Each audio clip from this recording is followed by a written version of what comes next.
Well, there's something relatively new in the realm of movies called the callback.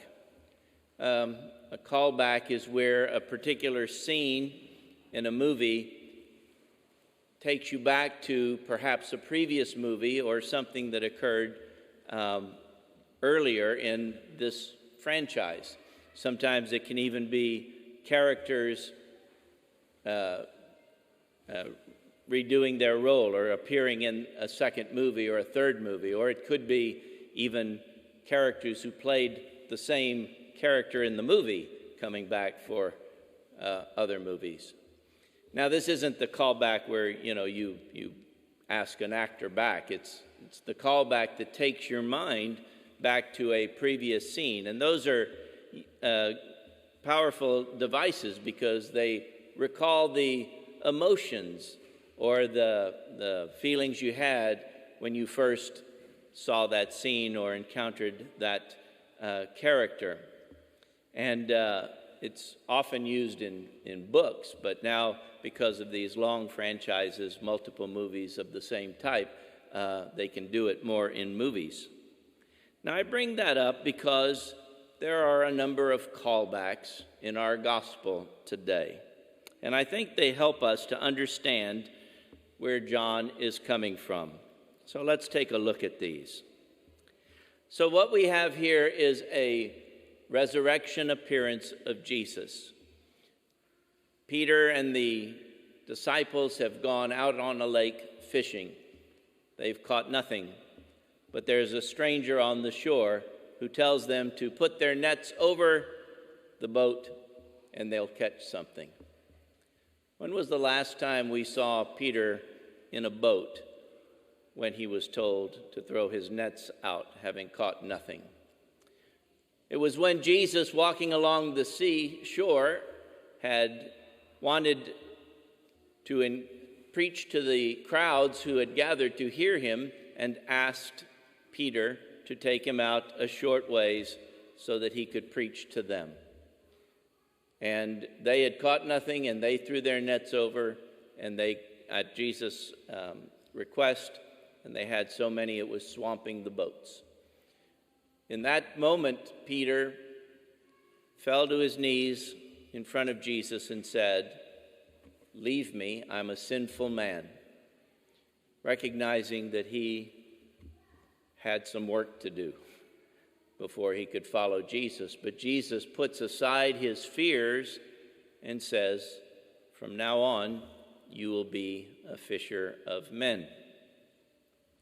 Hold that one in your mind for a bit, too. Now, our second callback comes when John, who's the youngest, recognizes from the catch that it is actually Jesus on the shore. And he calls out, "It's the Lord." And what does Peter do? Peter immediately jumps in the water and starts swimming to Jesus on the shore. When was the last time we saw Peter get out of a boat onto water and try to come to Jesus? That was when the disciples had gone ahead of Jesus in their boats to the other side, the other shore of a lake, and a storm came up, and it was, again, nearly swamping the boats, and they were frightened, and Jesus came walking out to them on the water, and they were terrified, thinking it was a ghost. But Peter said, "Well, if it's you, Lord, let me walk out toward you." And he got on out of the boat and started walking towards Jesus. But then his faith faltered, and he began to sink, and he cried out, "Lord, save me." And Jesus reached down, took his hand, and pulled him back up. That too is a different Peter than we're going to see. Now, the third callback here is after they have come to the shore with their catch and they've had their breakfast, and Jesus takes Peter aside and asks him 3 times, "Do you love me?" "I love you. I love you. I love you. Feed my lambs, feed my sheep, take care of my flock." When was the last time Peter was asked 3 questions about the Lord? In the courtyard of the high priest, when Jesus had been arrested and Peter had followed him. "You're one of his followers, aren't you?" "I don't know him." "No, you're a Galilean, aren't you? You must be one of them." I don't know him." "No, I saw you in his company. You are one of his followers." "I don't know him." 3 times Peter denied the Lord. Therefore, it's not surprising that Jesus would ask for a triple affirmation. "Do you love me?" And each time, Peter says he does. And the last time saying, "You know everything. You know I love you." We know Jesus knows everything. So for Jesus to accept his answer, we know that Peter loves the Lord. Now, this is where his journey has taken him. Now, there's an interesting detail in this particular gospel, and that is that we are told that the catch of fish was 130, let me find it. Pardon? 153, thank you. I always get that's my problem. I'm like dyslexic with numbers. I always confuse numbers, but anyway.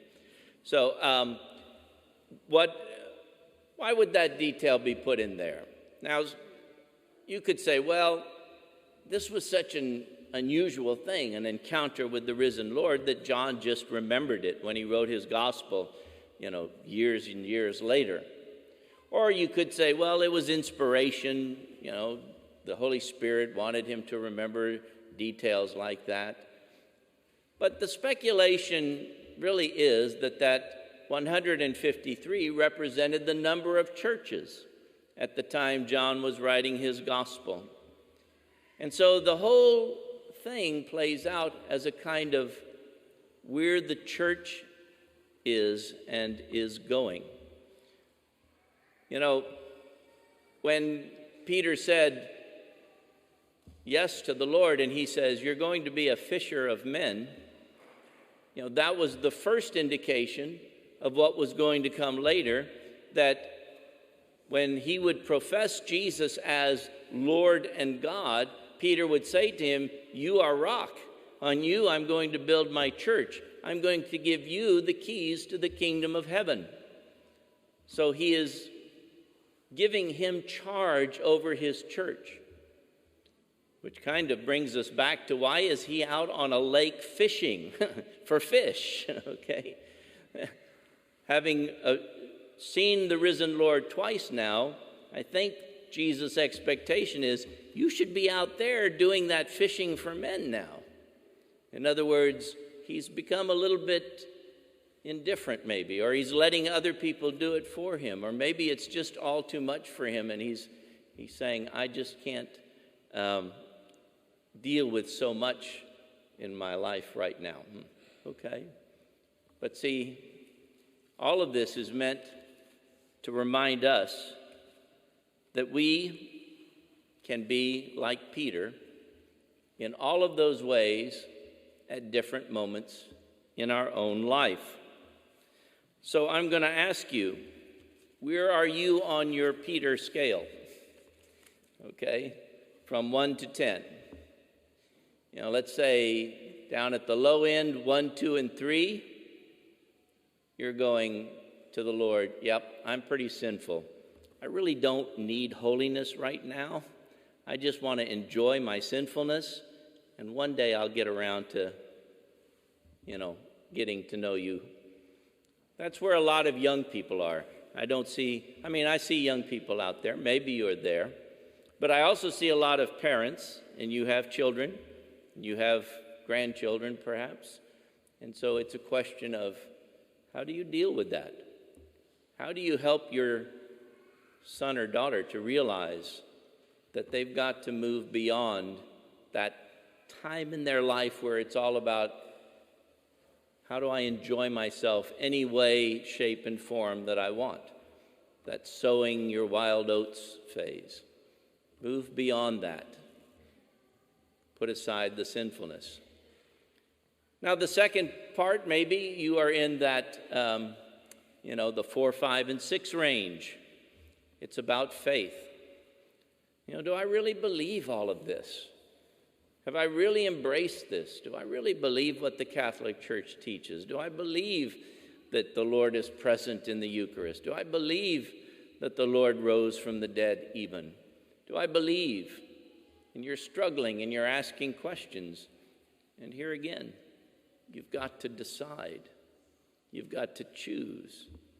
You've got to put your doubts aside and embrace a faith, hopefully your Catholic faith.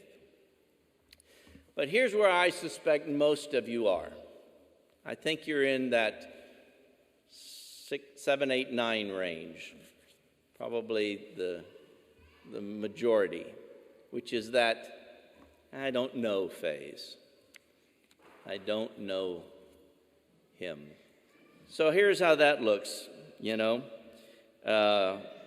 You're at work, and somebody says, "You're Catholic, aren't you?"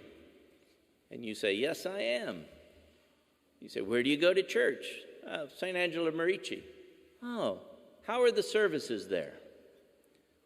"Well, I don't go that often.